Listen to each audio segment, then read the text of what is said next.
You're listening to an Airwave Media podcast. Recorded in Chicago, Illinois, with your hosts, Ken, Matt, Neal, and Jeff. This is Triviality.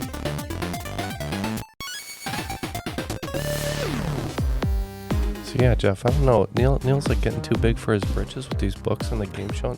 Oh, sorry. Welcome to Triviality, the game where a lack of seriousness meets a little bit of knowledge. Caught me off guard with the record button there. Premature recording. Jeff, Neal in the studio, Matt on the internet. On the internet, where I live. Yes.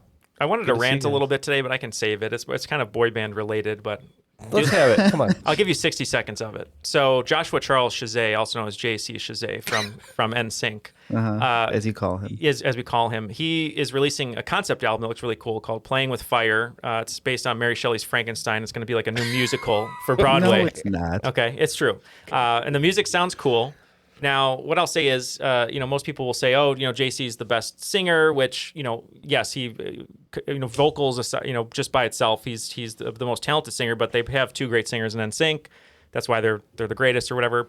But the rant here is all the comments about his new concept album are they let JC not be as famous as the other guy, and JC deserved a better career, and blah blah blah.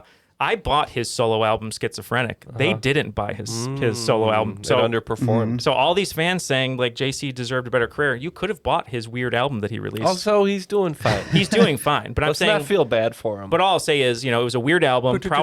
If you want to feel bad for anybody, feel bad for us. Yeah, exactly. Not JC. So all I'm saying is, like, he had a weird album. Probably wasn't great to have a solo album be very weird like he had. But you got to support big swings by artists, right? You have to. When did this weird album come out? This was like right around Justin's album, around like 2003, 2004. So wow. Justin, if he had Timbaland produce it, it would have. That's been, true. It would have but been yeah, hit, so probably. don't blame JC's career, on other people. You guys didn't buy the album, so There you go. I did though. All right, there's a little rant to start us off today. Yeah, there you go. Should we get to business? Let's get to business while I cool off here in the corner. All right, so we have some great guests here today, and to make up our own super group of pop stars, we have some great guests. Matt obviously is here over the internet too. Thanks for being here, Matt. You're our Lance Bass, I think, today. So thank you. Oh, you're gonna send me to space? Yeah, we're gonna send you to space. But we have some wonderful guests. Our first guest here has been on the show before. We always love having him. He's currently in Nashville right now, kind of traveling around a little bit. Savage Superstar on Patreon. Dean Bratton, how are you, Dean? Hello, people. I'm doing pretty well, thank you. Thanks for having me again. This is going to be fun. Yeah, we can't wait to get going with you here. Tell us a little bit about yourself for the folks at home. Yeah, so you mentioned I was in Nashville. I stopped through here for just visiting, and I can't help myself. I said, "Oh, there's an audition for a play. I'll show up," and I ended up. And it's the same play I was in El Paso, Bus Stop. I'm like, this play keeps following me, but they're doing Bus Stop again. I just thought I'd sit in and read. I got cast in it, so now I got to stay here. I mean, it's great because I love doing the show, but I can't leave until the end of October. So I have rehearsal after this. As soon as we wrap this up, I got to jump on to rehearsal because we open next weekend, and I'm retired from the military, so I'm going to start working pretty soon again. But now I'm just playing trivia and doing community theater, it seems like. Don't you hate when you just keep getting cast and stuff? It's just like, oh, when you just stop casting me. Every time I go walk down the street, a new show. And the same play. Yeah. I swear, if I go to the next place I go to and they're doing Bus Stop again, I'm just going to have to move to Kansas. It'll be a sign. Well, I think it's going to be an experimental version, too, where you're actually doing Bus Stop at a bus stop. So maybe it'll be something completely different. But we'll see where it goes. Yeah, well, I want to mention, too, that you might hear some fire alarm beeping. It's not Dean's fault. It's in his hallway. There was right then. It's in the his landlord. Hallway. It's the landlord's fault. It's not under his control. I think he is safe. There is no fire though. We're keeping an eye on for him. If Dean asked me to change a battery though, I'd do it because it looks like he could beat me up pretty thoroughly. Yeah, I don't think he would, but he definitely could.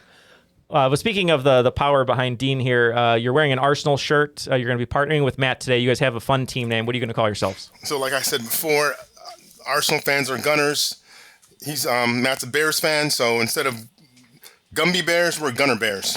All right, the Gunner Bears. All right, well, play on that. Jeff and I are going to play today, but we need a host, and we have two hosts today, and we're so excited. It's our friends from right outside of Toronto, Oakland 5 supporters on Patreon, Shaun and Shanondoah. How are you both today? We are great. Before we go any further, because we're talking about big swings by artists and solo albums and fire, was Kevin Federline's album not also called Playing with Fire? Oh, Can someone look at this and tell me if I'm crazy or not? Jeff, do some research. Is that the one that had Popo Zhao? Yes, Popo that was the one Zhao? with Popo Zhao with the Care Bears video. That was brilliant. I swear that was Playing with Fire. I could be wrong. feel like more people should have bought that album. I think that's why JC's I will album wager didn't do more people well. buy that than buy JC Chazet's. Yeah, that's probably what Playing with happened. Fire is the only studio album by American media personality and rapper Kevin Federline. Oh, You know you play too much trivia when. that's very kind of them to call him a media I'm personality. just a big fan. now No, I did not buy the album. Yes, Popo Zhao gets stuck in my head probably weekly. Shaun and Shan, you've been listening to the show forever, and we appreciate it. You've been patrons forever. Tell folks about yourselves, because I know you've been on a few episodes, obviously, but just for those that may have forgotten. Sure. So I'm Shanondoah Nicholson.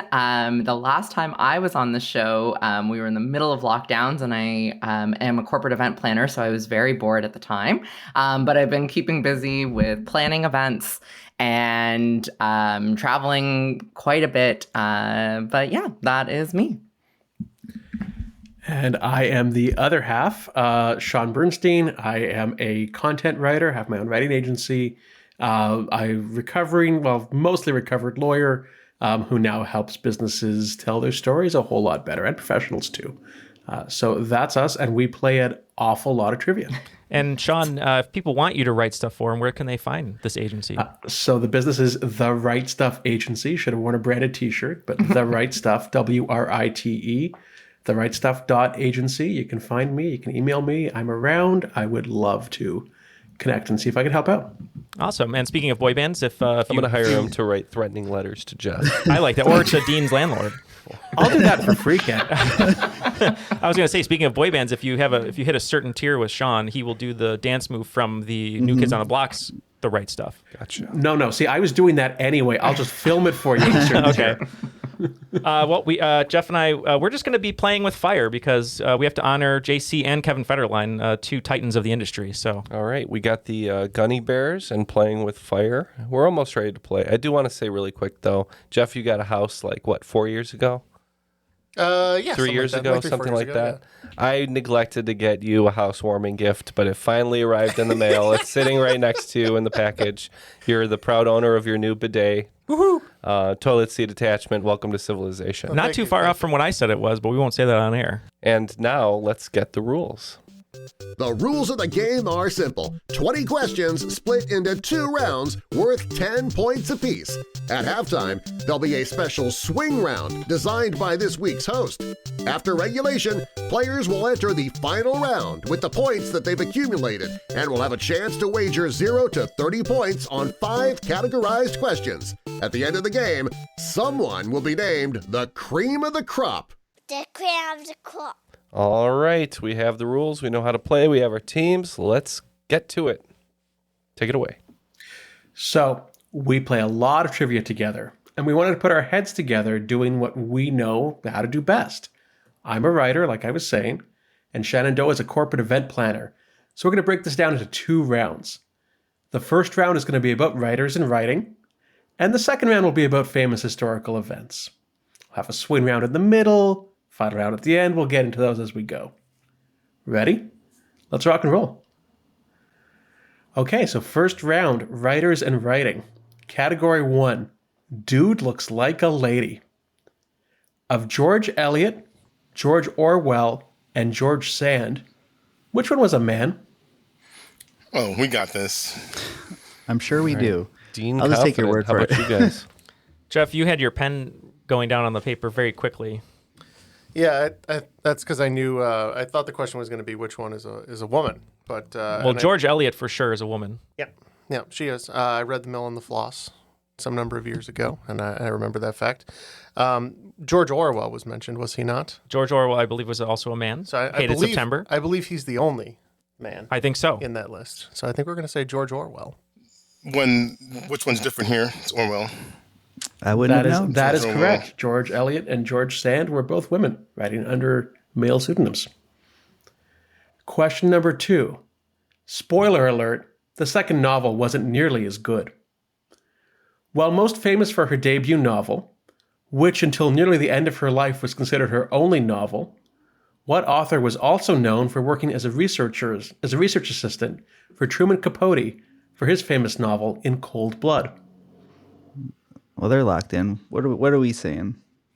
Harper. I'm thinking it's Harper Lee because they were really close friends. Okay. They were really childhood friends, I believe. Yeah. If I'm played jacks thinking together right. and whatnot. Kick the can. Yeah, they played a lot of. Yeah, that was good. Trivia. Yeah. They played jacks Yeah, all the that's time. the only little trivia I stick and know. I was going to say stick ball, stick and hoop. Yeah.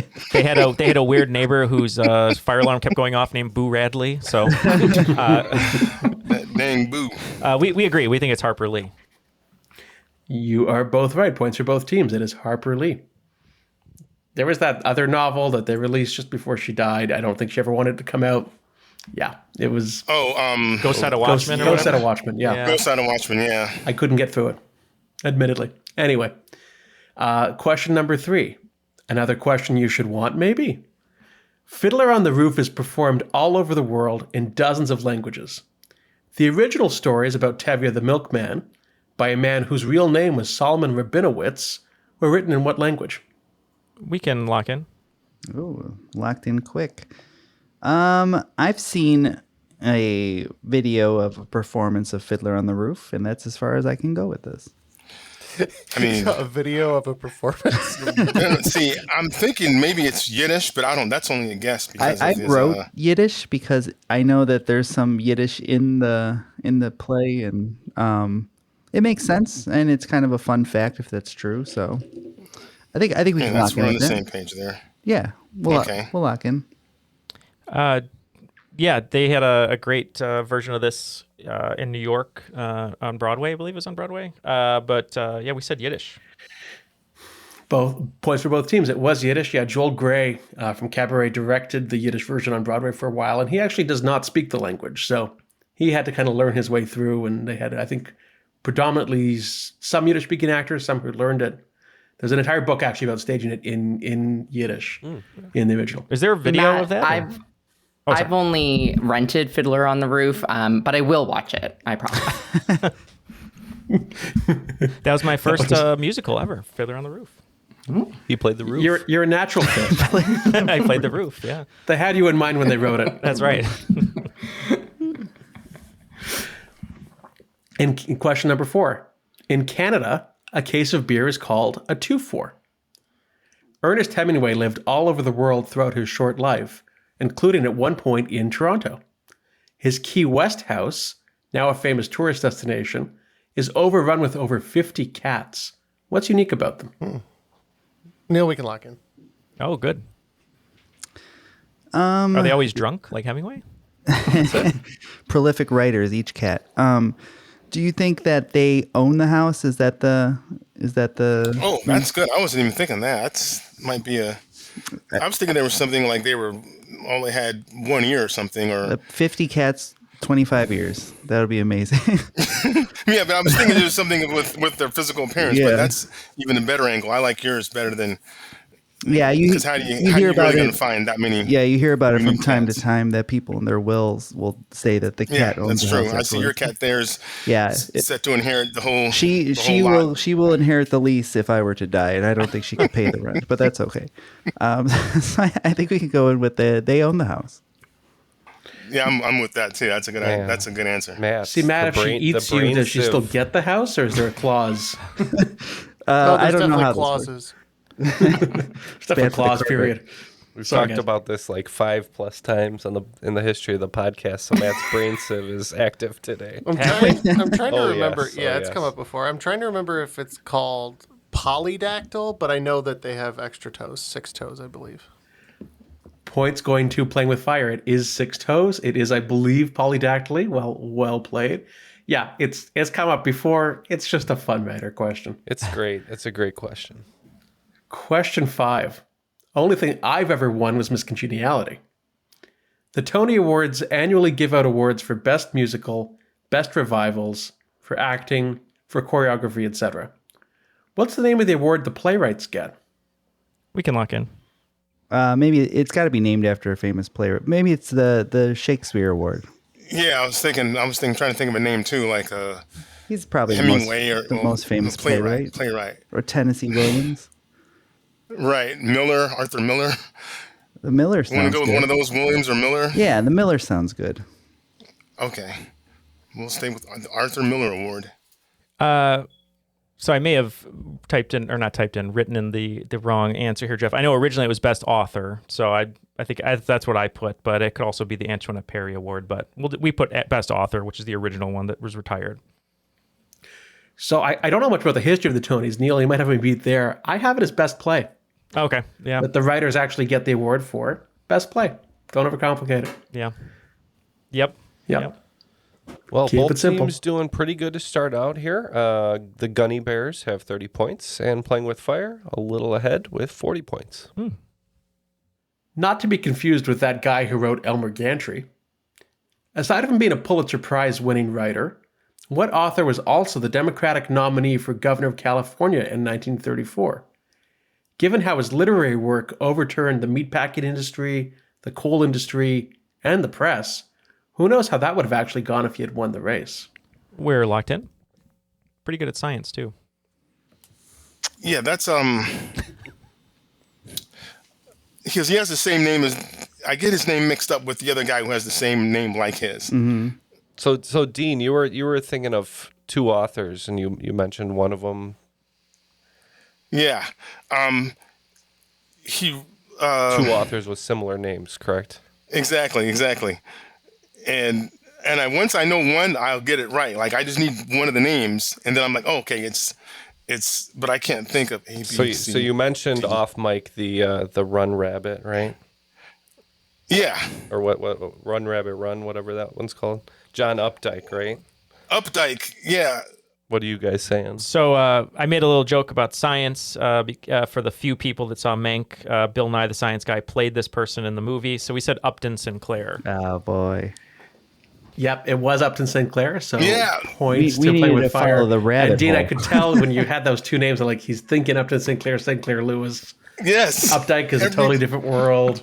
Yeah, I was with you, and then it fell off the tracks. But Updike would have gotten you to Upton, and then we would have eventually rode the train down to Correcttown. Yeah. But I was like, it's Sinclair Lewis, Upton Sinclair, but I'll never forget that now. But All right, so the Gunny Bears started strong. They're in a bit of a rut here. So let's see if this next question can pull them out.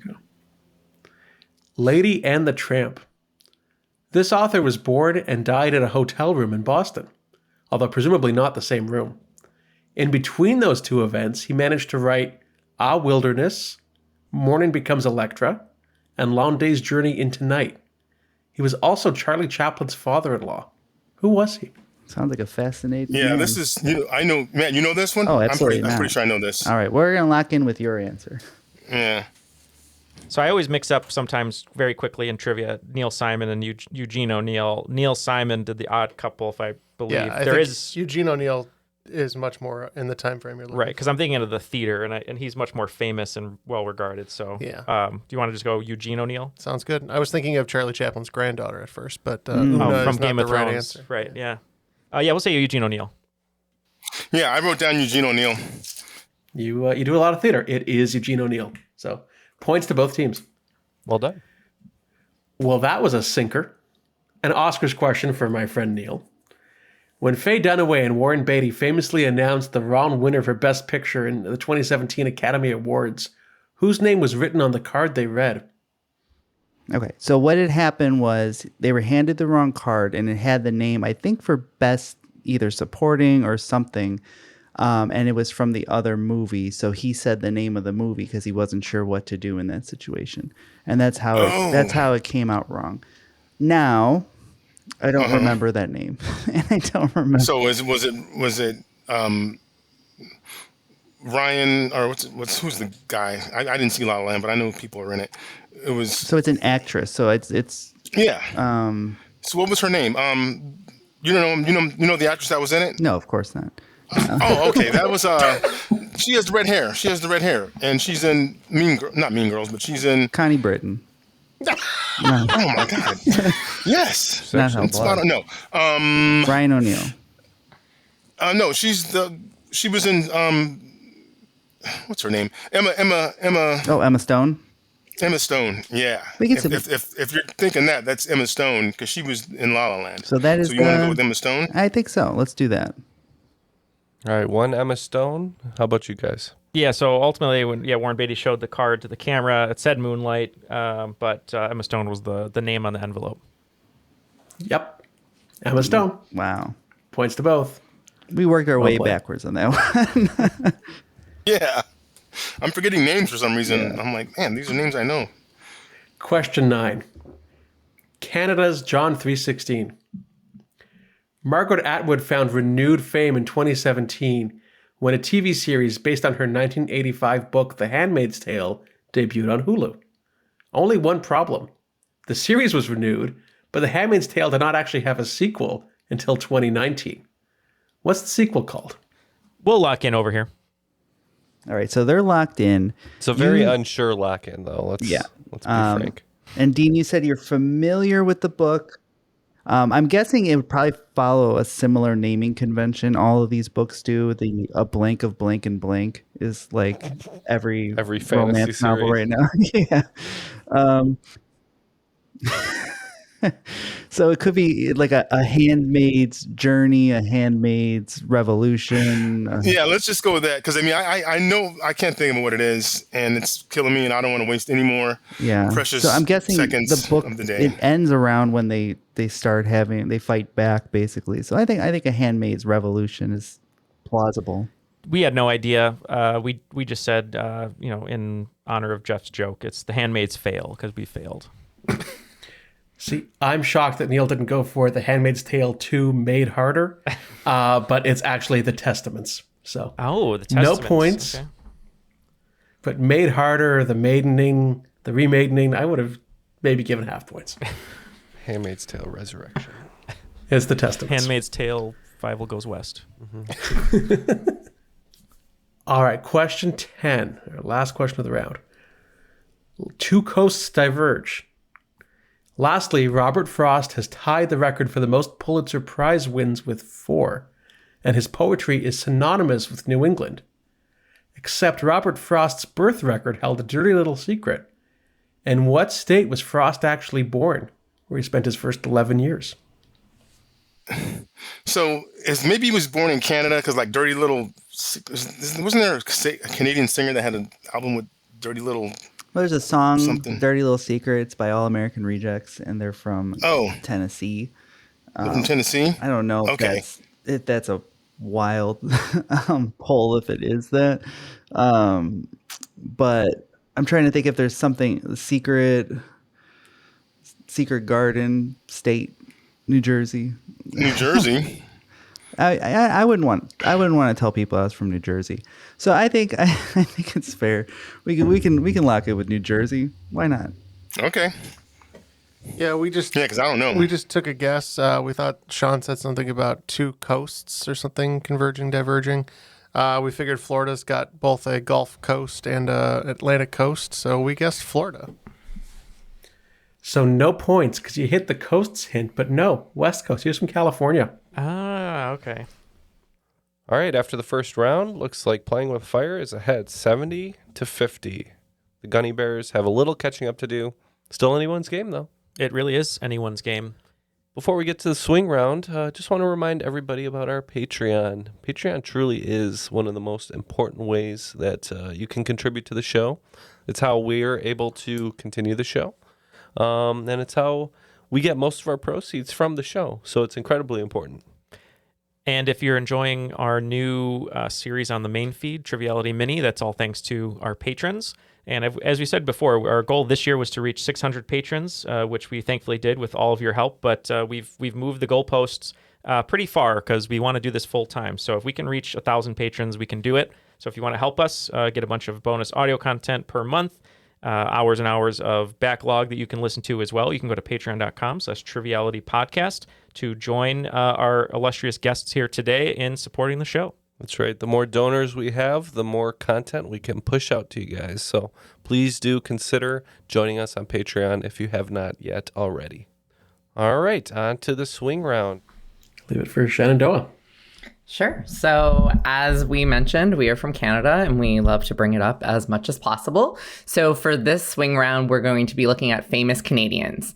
And we are going to ask you about famous Canadians of the big and small screen. We're going to give you their year of birth, their place of birth, and 3 of their credits, and you'll have to just give us the name. We've done our best to make them folks from across the country. Not easy. I'd also like to give a little shout out to Russ of Tangents podcast. I was on a few weeks ago, and he asked me what the last thing I Wikipedia'd was, and it was famous people from Nunavut, and that is when I was building this round. So unfortunately, though, no famous people from Nunavut. Lots of opportunity for them there, so they're not on this list. But yeah, so simple year of birth, place of birth, and 3 credits, and you just give us the name. So if you're listening from Nunavut, it's your time. Yeah, get cooking. Absolutely. And birth some babies that are famous. All right. Number 1, 1926, Regina, Saskatchewan. Tammy and the Bachelor, The Poseidon Adventure, Scary Movie 3 and 4. Number 2, 1931, Montreal, Quebec. T.J. Hooker, Miss Congeniality, Boston Legal. Number 3, 1948, Yellowknife, Northwest Territories. The Great Waldo Pepper, The Amityville Horror, Superman 1 through 4. Number 4, 1963, Toronto, Ontario. So I Married an Axe Murderer, The Cat in the Hat, 54. Number 5, 1948, Brantford, Ontario. Pee-wee's Big Adventure, Jingle All the Way, and The Simpsons. Number 6, 1978, Vancouver, British Columbia. Final Destination, Casper, Idle Hands. Number 7, 1967, Ladysmith, British Columbia. Barb Wire, Home Improvement, VIP. Number 8, 1971, Edmonton, Alberta.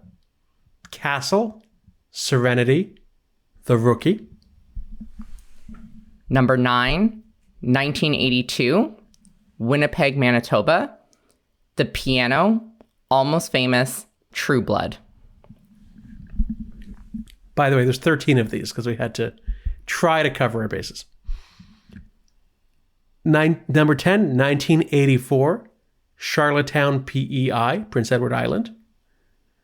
Superbad, The Last House on the Left, and Battle of the Sexes. Number 11, 1987, Halifax, Nova Scotia. Whip It, Inception, and Umbrella Academy.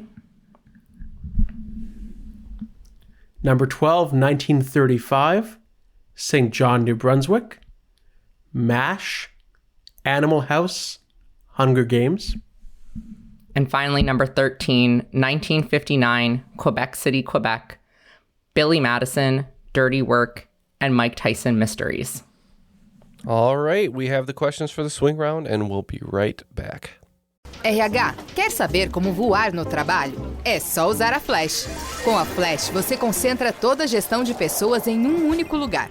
Faça a admissão dos colaboradores e solicite mais de 8 categorias de benefícios. Ah, e você ainda pode fazer todo o controle de ponto. Conheça o novo onboarding integrado da Flash em flashapp.com.br.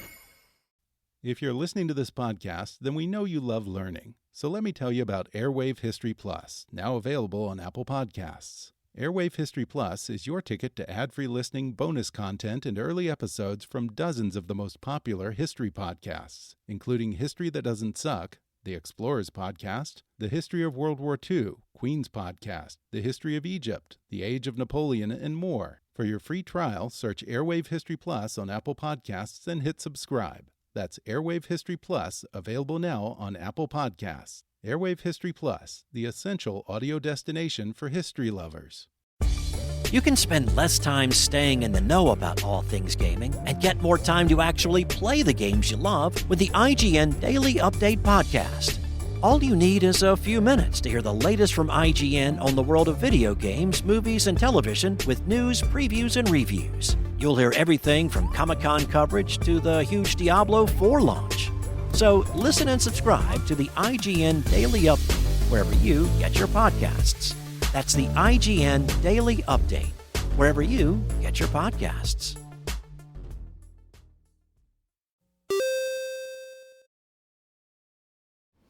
We are back and ready to get our swing round answers. So let's have the questions one more time. Okay, we'll just go through the movies to save some time. So number 1, Tammy and the Bachelor, The Poseidon Adventure, Scary Movie 3 and 4. We said Leslie Nielsen. We agreed Leslie Nielsen. It's Leslie Nielsen. Number 2, T.J. Hooker, Miss Congeniality, Boston Legal. We went with William Shatner. Oh, that's going to be my joke. William Shatner, we agree. Both teams got it. It's Shatner. Number 3, The Great Waldo Pepper, The Amityville Horror, Superman 1 through 4. We went with Margot Kidder. Ooh, we went with the Hackman, Gene Hackman. Oh, points for one team. It was Margot Kidder. Number 4, So I Married an Axe Murderer, The Cat in the Hat, 54. We went with Pride of Haddonfield, Mike Myers. As Dean said, we went Michael Myers. Spooky. little less violent than Michael Myers. It was Mike Myers. Number 5, Pee-wee's Big Adventure, Jingle All the Way, The Simpsons. Phil Hartman. Yep, we also said Phil Hartman. Points for both teams. Number 6, Final Destination, Casper, Idle Hands. The OG Stan, Devon Sawa. Oh, yes, from Little Giants, Devon Sawa. Points to both. It was Devon Sawa. Number 7, Barbed Wire, Home Improvement, VIP. Pam Anderson. Love VIP, Pam Anderson. The ever-famous Pam Anderson. Number 8, Castle, Serenity, The Rookie. We said Nathan Fillion. Yes, Dr. Hammer, or whatever his name was, Nathan Fillion. You got it. Number 9, The Piano, Almost Famous, True Blood. Anna Paquin. Ooh, we went Kirsten Dunst. Points for one. It was Anna Paquin. Didn't grow up here, but she was born here. Number 10. This is trickier. Superbad, The Last House on the Left, Battle of the Sexes. We said Seth Rogen. Oh, we went Emma Stone.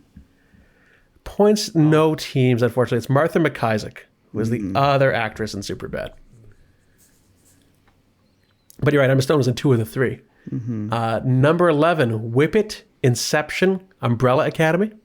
We said Elliot Page. We agreed, Elliot Page. It was Elliot Page.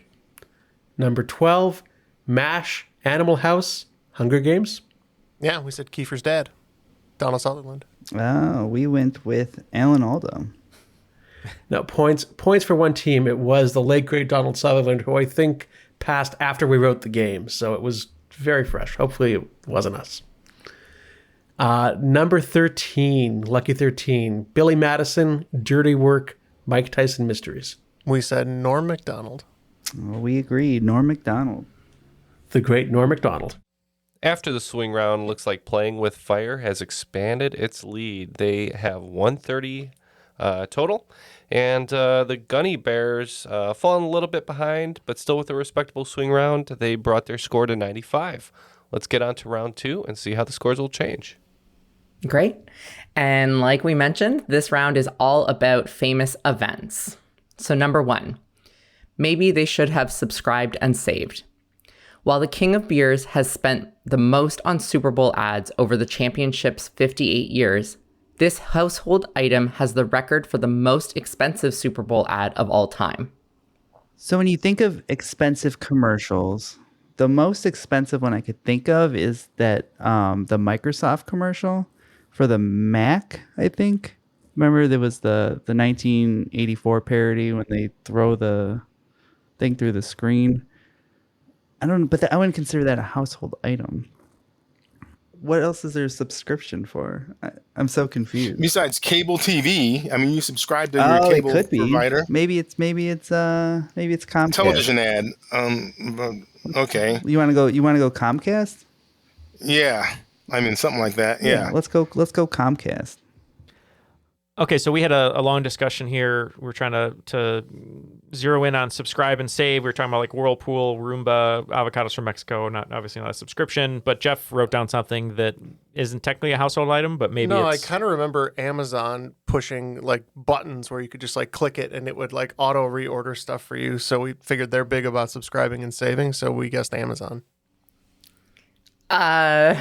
So I think it'll give you points for one team. I feel like I messed you guys up a little bit, but it was actually specifically the Amazon Alexa, but I think Amazon is probably close enough. The hint was the subscribe and save because they were kind of first on that. Oh, they're shaking heads. Ken they're says shaking no. heads. I think I say no. He's the points recorder, so I guess he's the points giver too. The points taker Okay, away. well, They're ahead far enough that I don't think they need a break on this one. That's fair. All right, fair enough. I mean, you were close with the pushing of the buttons, like you were almost there, like but fair enough. Another I think Jeffrey fair Bezos ruling. would come after us if we were talking about pushing buttons on Alexa. you 'cause think it's all that's about, unfair? Hey, Alexa. No, I'm just happy to be here. Okay.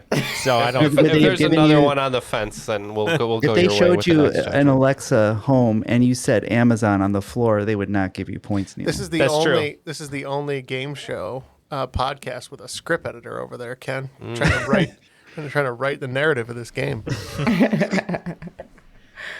All right, well, maybe this one will be less of a stumper. These peanuts are making me thirsty. Max Yasgur was a simple dairy farmer in New York until he sold the farm in 1971 and died in Florida 2 years later. What event did Max Yasgur rent his farm out for that made it famous? We're locked in. Absolutely. Yeah. We're locked in too, Matt, right? Yeah, especially with the peanuts. Very And famous Yasker, because you know character. Yasker, who he was. Oh, I didn't know Yeah. that. I'm guessing this is a Woodstock, right? Exactly, because it was his farm. It was Yasker's farm. They did Woodstock. Yep.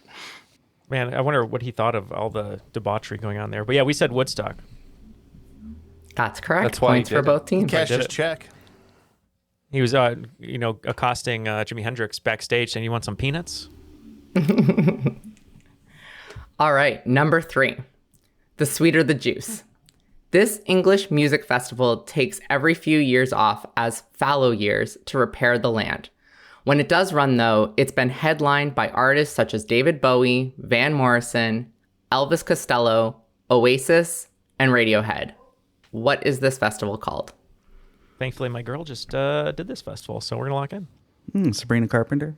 No, not Sabrina. Please, Matt, do not say her name. Yeah, Literally yesterday, this girl that works with me, and she's like, "I'm going to this concert today. I don't know if you'll know her." And she said Sabrina Carpenter. Like, how old do you think I am? Like, Sabrina be Carpenter, fair- like the one of the most streamed people in the I last know, like. the most famous. To be current fair, if she artist. said it to me, I'm pretty close to not knowing who she is. I wouldn't be able to hum you any of her songs. I know the name, but That's a shame. Espresso's Am I- a jam. I was gonna say at my coffee shop we hear espresso quite a bit. So what were you thinking? We got leads, reading. Oh, yeah. I don't know anything about music festivals. Okay, those are the two big ones that I know of. I think it's the one that Queen did their famous. They had their really big show at. I think it's Leeds. Okay. I don't know if it has a Up different name. north in Leeds, huh? Mhm. Okay. I have no idea with Yeah. anything about music festivals. Okay. They seem really. There's no place to use the bathroom. Yeah. We're going with Leeds. Yeah.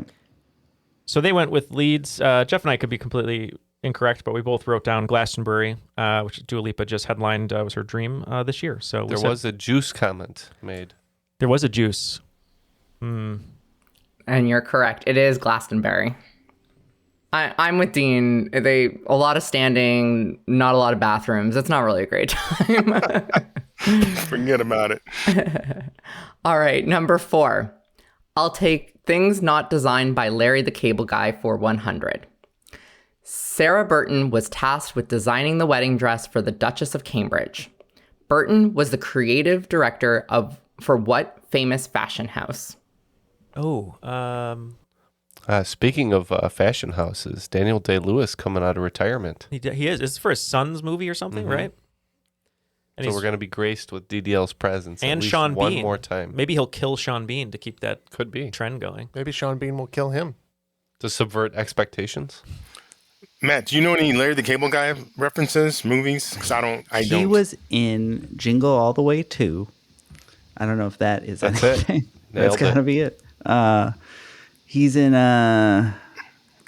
what else is he in? Because I know fashion houses. Like I could. Well, name a come few. up with some of them. Just see if it gets my brain. I mean, there's Dolce & Gabbana. There's Versace. There's Vera what's Wang. it? Armani. There's Vera Wang. There's. Well, Wang sounds like something Larry the Cable Guy could be in. Okay. That's not a real. Want to go with Vera Wang? Yeah. Well, let's go with that. Okay. Alex, sounds good to me. Vera Wang didn't become a designer till she was 40, so there's hope for all of us under 40. I mean, Larry the Cable Guy does specialize in Wang jokes, right? He does, and he loves Wang Chung. Get her done. So we don't know if this is right. We know there's a famous fashion house out of England called Alexander McQueen, not to be confused with Steve McQueen. And we figured Lightning McQueen, that was all Jeff on that one. So we said Alexander McQueen. He was in Cars, and he played Tomater in Cars. He I was going to certainly say his did. name next, too. Oh, my God. He certainly did. The answer is Alexander McQueen. Nice. Good teamwork. All right, number stopped you at 5. Wang. We should have kept going. What a shame. I mean, that's a movie that none of us want to be one made, but all right. Number 5, the Springfield Isotopes. Beginning with only 13 participants in 1972, this event sees over 500 take to the southwestern skies every fall in a glorious array of color. What is this event? Okay, yeah. So she said Southwestern. That's definitely New Mexico. Is it Albuquerque? Yeah. So where they do the So these are the zesty flavors they enjoy in Albuquerque. Yeah. The Springfield Isotopes moved to Albuquerque, and then that's the actual name of the minor league team that plays there. So I'm guessing it's a Albuquerque hot air balloon something festival. Yeah. Festival. I don't know what it's called, but that sounds good as close enough. as I can get. Give us points. Yeah. We also said Albuquerque Balloon Fest. Yeah, we'll take Albuquerque Balloon Festival. Yeah. It's technically the Albuquerque Balloon Fiesta, but I think that, you got the essence of the question. And of course, the Springfield Isotopes moving to Albuquerque was the hint there. See, that one I agree with. We need more Simpsons clues, obviously. I mean, Shaun and I could write a whole game on that, I promise. It's not. Well, I don't know, Ken. It's not just a fest; it's a whole fiesta. That's true. And we have a little fiesta going down in the studio here because Playing with Fire keeps on pulling ahead. They have 170, Gunny Bears 115, respectable score, but gonna have to get to work in the second half here. Time is running down to contain this fire. Like Frankenstein, they just need the right electric charge. That's right. Much like JC. All right, number 6. Reed Lipinski, The Planet Earth. Speaking of color, what was the first color movie to win the Academy Award for Best Picture? We're still talking about it today, probably because it just keeps going and going and going. Okay. So the initial clue is Tara, because you got Tara Reid, Tara Lipinski, and Tara's Planet Earth. Tara Reid. I don't know. So it's something with Earth. Terra Nova, like, Terra's the is the term for Earth, right? Right. It's not it's not Casablanca or Gone with the Wind or. It could be Gone with the Wind. Yeah, I don't know. That was in color. I don't know how that works with the clue, but you want to go with Gone with the Wind? Yeah, but you know why it's good, because wasn't that the name of the plantation? I have no idea. Yeah, I think that was the name of the plantation. Let's go with Gone with the Wind. Their deliberation was nearly as long as the movie. They finally got there. Yeah, we said 1939's Gone with the Wind. Yeah, I'm really impressed. I didn't think they were going to get there. It did take us some time, but you're both correct. It is Gone with the Wind. It was a reference to the plantation in the movie. All right. Number 7. North Pole, postal code HOHOHO. Originally featuring live animals, this event has had the same corporate sponsor for nearly 100 years. Okay, so they're locked in, and you were saying that HO, something that jumped out at you. What did you say it was the measurement for? I thought HO was the measurement for model trains. Okay, I like that. We'll do, it's like a model train festival, and hopefully that's correct. I don't know where the animals were. We said maybe they're on the track. Hopefully they're not in the way, but we'll see. Great clues, yeah. I don't think we knew. No, we didn't. Jeff thought maybe HOHOHO was Canadian. I thought it was like the Canadian postcode for like sending letters to Santa or something. Yeah, because I know their postal codes are different than ours. Well, we couldn't think of a festival, so we just said it was like the Canadian Lights Festival. We have no idea. So I stumped all of you with a very American, one of the most American events I could think of. You are correct in that the postal code for Santa Claus is HOHOHO.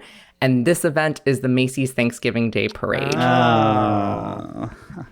Great question. It was less fun when the live animals were strung up and marched around. Yeah, they just had live turkeys pooping everywhere. Yeah, it used to be like a disaster. But a little hint to the... But I really enjoyed the model train discussion. I did not even think of it. See, if Gimbals did it, there'd be no live animals. Exactly. All right, number 8, the Golden Handshake. Since 2020, which international film festival has premiered the most Best Picture nominees? The only thing I can think of is the Golden. I thought the Golden Hind was for the Italian film winner. So would that be is it Venice? Isn't the Venice film? Oh, the Venice Film Festival. Yeah. You want to go with that? Venice Film Festival. Yeah. Okay, we'll go with that. So the top 2, I think, for Best Picture nominees are Venice and Cannes, and then we also put TIFF because they have a ton of Best Picture nominees, or maybe more box office people from TIFF.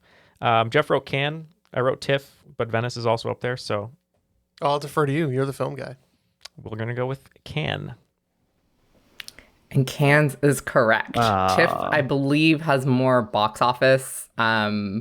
Like power, because it's a bit considered the people's festival. But the clue there was the Golden Handshake, and it's the Palme d'Or, which d'or in French means gold. So, and I wanted to just confirm, I think Venice and Cannes have the most, along with Sundance, Telluride, and Toronto. But Venice and Cannes have the biggest. Love me a good Telluride film festival. Yeah. Number 9, Just for Mismanagement. Just for Laughs was a 40-year-old comedy festival that filed for bankruptcy in 2024. Before then, it was known as the most famous comedy festival in the world and has featured acts including Kevin Hart, Dave Chappelle, Tiffany Haddish, Amy Schumer, and Judd Apatow, just to name a few. In what city did it start? It's commonly known as this city's comedy festival. So the guys in the studio are locked in here. Matt and Dean, what are you thinking? I think it's Montreal, isn't it? So I remember TBS when they were the funny channel. That was their thing that they were trying to do.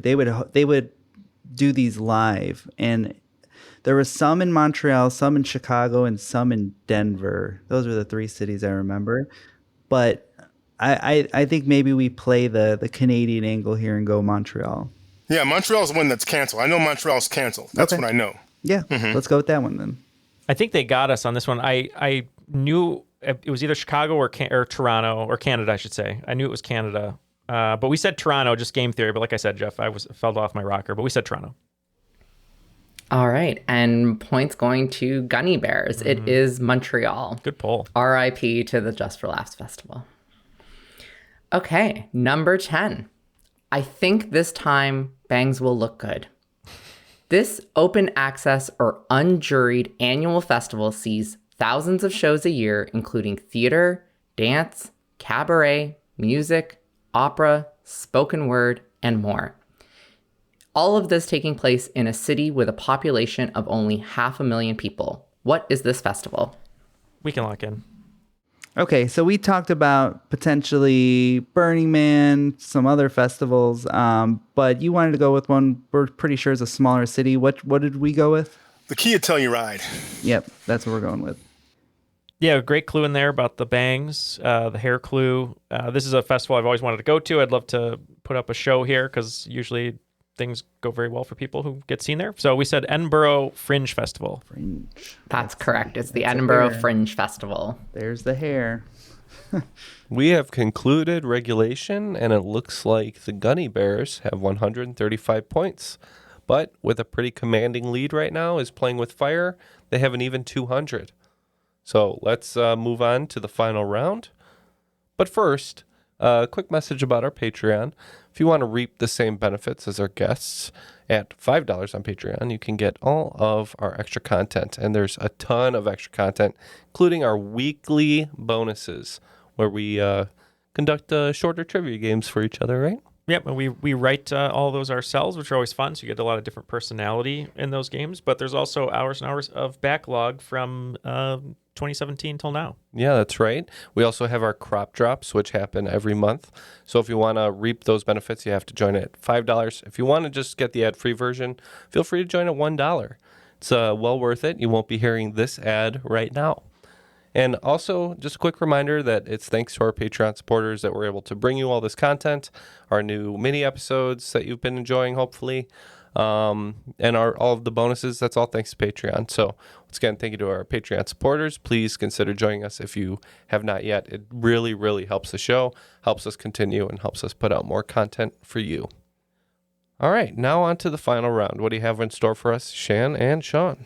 All right, I will take it for the interest of time. So we're going to go back to Canada's national passion, which is Trivial Pursuit. Ooh. So we're going to do 6 questions. You can wager as you like, up to 30, and they will be 1 per pie slice or 1 per category. Question number 1 will be geography. Question number 2 will be entertainment. Question number 3 will be history. Number 4 will be arts and literature. Number 5 will be science and nature. And number 6 will be sports and leisure. All right. Both teams with some mixed wagers here. So let's go ahead and get the questions and see how it pays off. Okay. Geography. Question 1. The border between these two countries, the Wakajir Pass, features the most significant change in time between two countries, from +8 UTC to +430 UTC. Which two countries share this quantum leap of a border? Question 2, entertainment. Betty White worked for so long that she often joked that she started in silent television. She was nominated for Emmys in 6 different decades, but actually made her first TV appearance in 1939 at what famous event? Question number 3, history. Speaking of the Emmys, the 3rd Primetime Emmys in 1951 might have had the weirdest host of all. At the time, he was governor of California, but 2 years later, he got a big promotion to Chief Justice of the Supreme Court, where he stayed until 1969. Who was he? Question number 4, art and literature. Pablo Picasso was a pretty famous artist in his own right, but back in 1911, he was a prime suspect in the theft of what even more famous painting? Number 5, science and nature. Which of the following can astronauts not do in space? Laugh, cry, or scream? Question number 6, sports and leisure. I'm going to hate myself for this, but what team now holds the record for the longest Stanley Cup drought at 56 seasons and counting? All right, we have the questions, and we'll be back to find out who will be today's cream of the crop. Sick of those trivia podcasts that you don't even understand how to operate and they just have too many levers and buttons? There's got to be a better way. Now there is, with Good Job Brain, an offbeat quiz show and trivia podcast that makes learning new things easy and fun. I just learned that artificial vanilla flavoring sometimes comes from the anal glands of a beaver, and now I can never shake that mental image. Thanks, Good Job Brain. Good Job Brain is available for the low price of just 4 easy payments of free. It's a podcast. Good Job Brain is part of Airwave Media and available on all podcast apps. Operators are standing by. Calling all kids in the car. Brittany and Meredith here from the chart-topping Family Road Trip Trivia Podcast. Are you dreading another silent car ride with the fam? We've got the cure. 3 rounds of fresh trivia every single week. Movies, music, even science and Disney. We've got something for every trivia buff in the car. No more crickets chirping on those long journeys.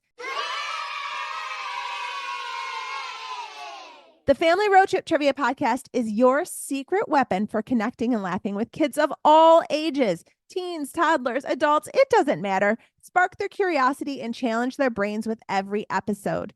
New episodes drop weekly wherever you get your podcasts. Search for the Family Road Trip Trivia Podcast and turn those car rides into epic adventures. We are back. These guys have thought about their answers to these questions, and we're about to find out who will be the winner today. So let's go ahead and hear the questions one more time. On the first question, it looks like Gunny Bears wagered 20, and Playing with Fire wagered 30. So question 1 was geography. Which 2 countries share the border, the quantum leap border of the biggest time jump between 2 countries at the Walkagir Pass? Yep. What do we got? So like Ken said, we wagered 30. I'm pretty sure since China has 1 time zone, this is a small little border they have with Afghanistan. So we said China and Afghanistan. Ooh, we wagered 20 and we went with China as well, but we said Russia.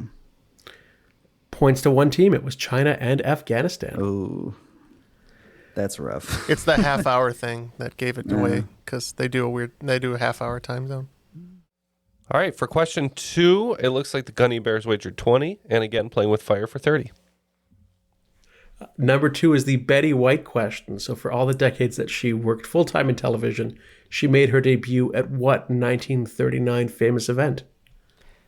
Yeah, so I think this will hopefully be right. So if I remember correctly, she was part of one of the first television broadcasts. It was like a test signal, and she was singing with someone. I can't remember the person she was singing with, but I think it was the New York World's Fair, but don't quote me.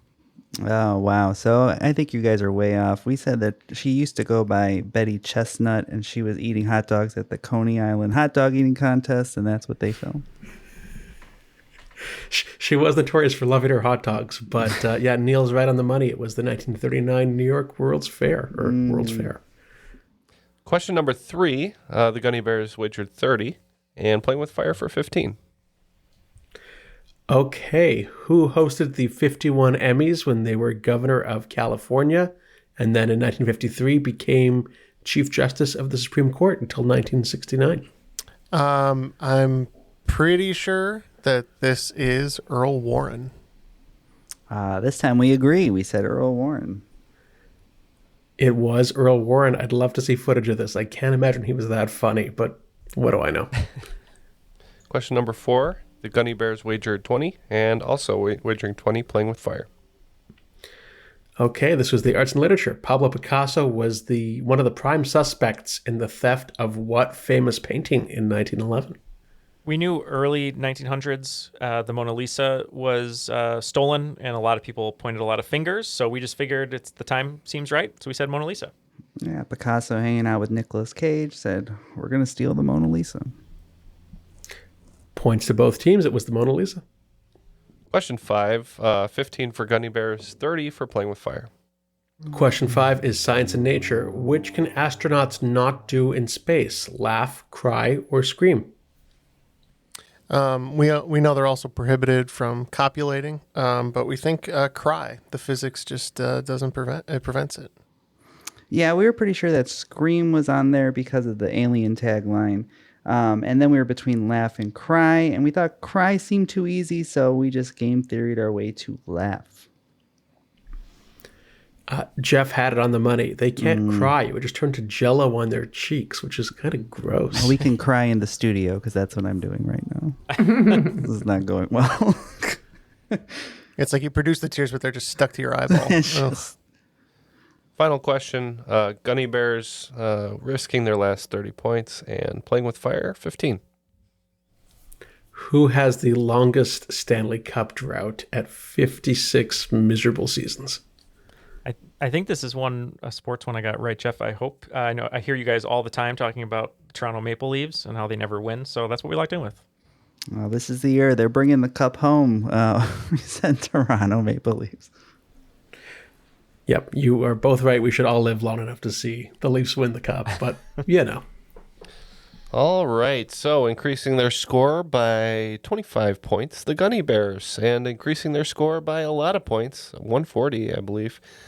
That is Playing with Fire, meaning your final scores are 340 for Playing with Fire and 160 for Gunny Bears, making Playing with Fire today's cream of the crop. Going of the crop. Giving JC his due, finally. All for JC. All for JC. Team Federline.